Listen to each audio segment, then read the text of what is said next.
چیز آپ کو بتانا ہے۔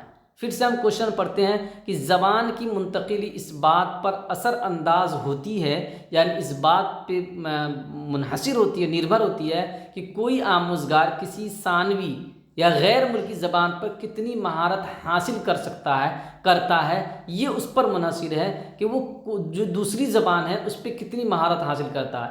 یہ صورتحال بہتر ہو سکتی ہے اگر استاد طلباء میں خود اعتمادی اور باہمی بات چیت کو بڑھاوا دینے کے لیے گروپ سرگرمیوں پہ زیادہ سے زیادہ توجہ دیں۔ دوسرا ہے کوئی اور زبان سیکھنے میں طلباء کی دشواریوں کا اندازہ کرنے کے لیے وقفے سے تشخیصی جانچ کریں یعنی ڈائگنوسٹک ٹیسٹ کریں۔ تیسرا ہے کلاس میں بتدریج مشکل تحریروں کو پڑھے جانے کی شدید مشق کرائیں، کہ جو مشکل لفظ ہیں جو بچے نہیں پڑھ رہے ہیں اس کی کیا کریں، اس کا ابحاث کرائیں۔ اور چوتھا ہے کہ زبان سیکھنے کی دوسری بھاشا سیکھنے کی جو ٹھوس ادراکی کی بنیاد فراہم کرنے کے لیے زبان ایک کی عمودی مہارتوں کو مضبوط کرنے کی غرض سے سیکھنے کی مشق کرائیں۔ کیا کریں؟ سیکھنے کی مشق کرائیں۔ تو یہی چوتھا ہو جائے گا کہ جو زبان دو جس کو بچہ سیکھنا چاہ رہا ہے، زبان کی منتقلی کے لیے ضروری ہے کہ زبان ایک میں کیا ہو، اس کو اچھی پکڑ ہو اور اس کی جو کانٹینٹ ہیں، اس کی جو اصول اور نیم ہیں، وہ اس کو کیا کر سکتا ہے، زبان دو میں کیا کر سکتا ہے، ٹرانسفر کر سکتا ہے، اس کا وہاں پہ یوٹیلائزیشن کر سکتا ہے۔ تو یہ جو ہے 106 کا جو 4 نمبر آپشن ہے یہ صحیح ہو جائے گا، 4 نمبر آپشن صحیح ہو جائے گا۔ 107 دیکھتے ہیں۔ 107 یہ کہہ رہا ہے کہ زبان سکھانے کی ایسی کلاس میں جہاں طلباء کی صلاحیتوں میں فرق ہو، زبان سکھانے کی ایسی کلاس میں جہاں طلباء کی صلاحیتوں میں فرق ہو، استاد کے لیے اس بات کو یقینی بنانا ضروری ہے کہ طلباء، یعنی آپ ایسی ککشا میں بھاشا سکھانا چاہ رہے ہیں بچوں کو جس ککشا کے بچوں کے درمیان بہت زیادہ فرق ہے، یعنی بچے جو ہے جس زبان کو آپ سکھانا چاہ رہے ہیں اس زبان کے سیکھنے میں جو بچوں کا استر ہے وہ بھن پرکار کا ہے۔ کچھ بچے اس زبان کو سیکھنے میں اچ کوٹی کے ہیں، کچھ نمن کوٹی کے ہیں، کچھ مدھیہ کوٹی کے ہیں۔ تو آپ کیا کریں گے؟ وہی کریں۔ پھر سے دیکھیں سوال، زبان سکھانے کی ایسی کلاس میں جہاں طلباء کی صلاحیتوں میں فرق ہو، کہ بچے کے جو سیکھنے کی گتیویدھی ایبیلیٹی یا چھمتا ہے اس میں فرق ہے، استاذ کے لیے اس بات کو یقینی بنانا ضروری ہے کہ اب استاذ کو کیا کرنا چاہیے جب وہ ایسی کسی بھاشا کو سکھا رہے ہیں اور اس کی ککشا میں جو چھمتائیں ہیں بچوں کی وہ بھن استر کی ہیں، تو کیا کرنا چاہیے؟ تفویض کردہ کام کو گھر پر مکمل کرنے کے لیے اپنے والدین کے ساتھ اپنے استاد سے ملاقات کریں، کہ جو کام ان کو دیا جا رہا ہے اسائنمنٹ، تفویض جو کام پروجیکٹ اس کو دیا جا رہا ہے وہ اپنے والدین اور استاد سے ملاقات کر کے اس کو کیا کریں، مکمل کریں۔ دوسرا ہے چھوٹے کلاس پروجیکٹ انجام دیں، چھوٹے کلاس پروجیکٹ انجام دیں جن میں انہیں آپس میں بات چیت کرنے، سماجی رابطوں کی مہارت بڑھانے اور بڑے گروپوں میں رہ کر کام کرنے کا موقع مل سکے۔ یہ کام استاذ کرے کہ چھوٹے بچوں کو گروپ میں بانٹ دے اور گروپ میں بچوں کو کام کرنے کے لیے دے کہ جس سے سماجی رابطے کی مہارت بڑھے گی اور گروپوں میں رہ کے کام کرنے کی کا موقع ملے گا۔ تیسرا ہے کہ اپنے نمبر بڑھانے اور دیگر طلباء کے برابر آنے کے لیے اسکول کے بعد ہونے والی خصوصی کلاسوں میں شریک ہوں، کہ وہ بچہ جو ہے کیا کرے کہ جو خصوصی کلاس ہوتی ہے اس میں شریک ہو۔ چوتھا ہے اپنی مشکلوں کو سمجھنے کے لیے نفسیاتی معالج جو سائیکولوجسٹ ہوتے ہیں ان کے پاس جائے اور کلاس ٹیچر کے ساتھ وقفے سے ملاقات کرے کہ ہم جو ہے باقی بچوں کے ساتھ کیا کر رہے جو ہے برابر کیسے آ سکتے ہیں۔ تو اس کے لیے جو بہترین طریقہ ہوگا دوستو وہ 2 ہوگا کہ چھوٹے کلاس پروجیکٹ کے ذریعے کیا کریں، چھوٹے کلاس پروجیکٹ انجام دیں جن میں انہیں آپس میں بات چیت کرنے، سماجی رابطوں کی مہارت بڑھانے اور بڑے گروپوں میں رہ کر کام کرنے کا موقع مل سکے۔ اس سے کیا ہوگا کہ خود بخود جو ہے وہ کمی جو فرق ہے وہ ختم ہو جائے گی۔ 108 دیکھتے ہیں دوستو کیا کہہ رہا ہے، درسی کتابوں کے سوالات بعض اوقات کمتر سطح کے یا حقائق پر مبنی ہوتے ہیں۔ اس صورت میں استاد کیا کہتے ہیں کہ درسی کتابوں میں جو پاٹھیہ پستک میں ہوتی ہیں اس میں کیا ہوتا ہے کہ کبھی کبھی جو ہے جو سوالات جو اس میں پرشن ہوتے ہیں وہ کم سطح کے ہوتے ہیں، نمن استر کے ہوتے ہیں۔ مان لیجئے کہ چوتھی ککشا کے بچوں کے لیے جو پاٹھیہ پستک ہے اس میں تیسری ککشا کے بچوں کے حساب سے سوالات ڈالے گئے ہیں، وہ یہ ہے کہ حقائق پر مبنی سوالات ہیں، اس میں تصورات پر کی بات نہیں کی گئی ہے۔ تو اس صورت میں استاد کیا کریں گے کہ بھائی بچے کے استر سے نمن ہے، کم ہے، یا وہ حقائق پر مبنی ہے، فیکٹ پہ مبنی ہے، اس پہ تصورات نہیں ہے، تو ایسی صورت میں استاد کیا کریں گے؟ درسی کتاب کا استعمال کم سے کم کریں گے، پاٹھیہ پستک کا کم سے کم استعمال کریں گے۔ دوسرا ہے پڑھنے کے لیے زیادہ سے زیادہ ادبی تحریریں تجویز کریں گے کہ دوسری باقی کتابوں کو پڑھیں۔ تیسرا ہے تخلیقی انداز سے سوچنے اور مسائل حل کرنے والی سرگرمیوں کا موقع فراہم کر سکتا ہے کہ جب اس میں جو ہے نمن استر کے جو سوالات ہیں یا حقائق پر مبنی سوالات ہیں تو استاد کیا کر سکتا ہے کہ بچوں میں تخلیقی صلاحیت پیدا کرنے کے لیے، سرجناتمکتا کو بڑھانے کے لیے کیا کر سکتا ہے کہ مسائل دے سکتا ہے اور اس کو حل کروا سکتا ہے۔ چوتھا ہے اس طرح حاصل معلومات کی بنیاد پر سبق تیار کیا کر سکتا ہے۔ تو اس کے لیے جو 30 نمبر جو آپشن ہے وہ صحیح ہو جائے گا۔ 109 نمبر دیکھتے ہیں دوستوں کیا کہہ رہا ہے۔ کوئی غیر ملکی زبان سیکھنے والے طلباء کو تلفظ کی مشکلوں کے سبب اس زبان کی کسی تحریر کو بولنے میں دشواری ہوتی ہے۔ کوئی زبان مان لیجیے کہ کوئی بچہ جو ہے دوسری کوئی غیر ملکی زبان سیکھ رہا ہے، مان لیجیے کوئی ہندوستانی طالب علم ہے وہ چائنیز زبان سیکھ رہا ہے، تو چائنیز زبان سیکھنے کے دوران ان کو کچھ شبدوں کے بولنے میں دشواری ہوگی، مشکل ہوگی، تو اس دشواری پہ قابو پانے کا بہترین طریقہ کیا ہو سکتا ہے؟ سمجھے سوال کو، سمجھے سوال یہ کہہ رہا ہے کہ کوئی ہندوستانی طالب علم ہے وہ چائنیز زبان سیکھنا چاہ رہا ہے، چائنیز زبان سیکھنے کے دوران کچھ لفظوں کو بولنے میں ان کو دشواری ہو رہی ہے، تو اس دشواری کو کیسے کم کیا جا سکتا ہے؟ وہی کریں، کوئی غیر ملکی زبان سیکھنے والے طلباء کو تلفظ کی مشکلوں کے سبب، جو اچارن ہے اس کی مشکلوں کے سبب اس زبان کی کسی تحریر کو بولنے میں دشواری ہوتی ہے، اس دشواری پر قابو پایا جا سکتا ہے بلند آواز میں پڑھ کر، تاکہ املا اور تلفظ کے درمیان تعلق کو سمجھا جا سکے کہ جو لکھی ہوئی ہے، جو اچارن یعنی بلند زور سے جو ہے اس کو پڑھ کے، تاکہ جو چیز لکھی ہوئی ہے اور جو بولا جا رہا اس کے درمیان بچہ فرق کیا کرے، معلوم کر سکے۔ دوسرا ہے لفظوں کو بلند آواز میں پڑھتے ہوئے اور درست لفظ کو سن کر مشق کے طور پر اسے دہراتے ہوئے، کہ بچہ کیا کرے کہ اس کو بلند آواز میں پڑھے بھی اور جو صحیح اچارن ہے اس کو کیا کرے، مشق بھی کرے۔ تیسرا ہے استاد کے تلفظ کو نقل کر کے کہ استاد جیسے بولنا ہے ویسے بولنا ہے۔ چوتھا ہے مشکل لفظ کی مشق کے طور پر اپنے آپ پڑھ کر۔ 2 نمبر آپشن جو ہے 109 کا جو 2 نمبر آپشن جو ہے صحیح ہو جائے گا کہ لفظوں کو بلند آواز میں پڑھتے ہوئے اور درست تلفظ کو سن کر مشق کے طور پر اسے دہراتے ہوئے یہ اس کمی کو دور کیا جا سکتا ہے۔ 110 نمبر جو سوال ہے دوستو وہ دیکھیے کیا کہہ رہا ہے کہ زبان کی تدریس کے کلاس میں خصوصی صلاحیتوں والے طلباء میں وابستگی، کامیابی اور عزت نفس کے احساس کو فروغ دیا جانا چاہیے۔ اس کے لیے ضروری ہے کہ آپ بھاشا ادھیگم یا بھاشا شکشن کی ککشا ہے، اس میں کچھ وششٹ بچے ہیں اور ان وششٹ بچوں کو کلاس سے جوڑنے کے لیے، ان کی سفلتا کے لیے، ان کے اس میں خود اعتمادی اور بھروسہ پیدا کرنے کے لیے آپ کو کیا کرنا چاہیے، یہ سوال کر رہا ہے، یہ آپ کا کوشچن کہہ رہا ہے۔ زبان کی تدریس کے کلاس میں خصوصی صلاحیتوں والے طلباء میں، خصوصی صلاحیتوں والے طلباء، وششٹ چھمتاؤں والے جو چھاتر ہیں اس میں وابستگی یعنی سمبندتا، کامیابی، سفلتا اور عزت نفس، خود اعتمادی کا احساس کو وکاس کرنے کے لیے کیا کیا جا سکتا ہے؟ اس کے لیے ضروری ہے کہ ان طلباء کی مخصوص ضرورتوں کے پیش نظر باصلاحیت اساتذہ کا تقرر کیا جائے، کہ ان کی ضرورتوں کو دھیان میں رکھتے ہوئے جو بہترین اساتذہ ہیں ان کی بحالی کی جائے۔ دوسرا ہے ان طلباء کو ایک ساتھ رکھا جائے تاکہ وہ اسکول کے اپنے دیگر ساتھیوں سے مل جل نہ سکیں، وہ جو بچے وششٹ بچے ہیں ان کو الگ تھلگ رکھا جائے تاکہ باقی بچوں سے وہ مل جل نہ سکیں۔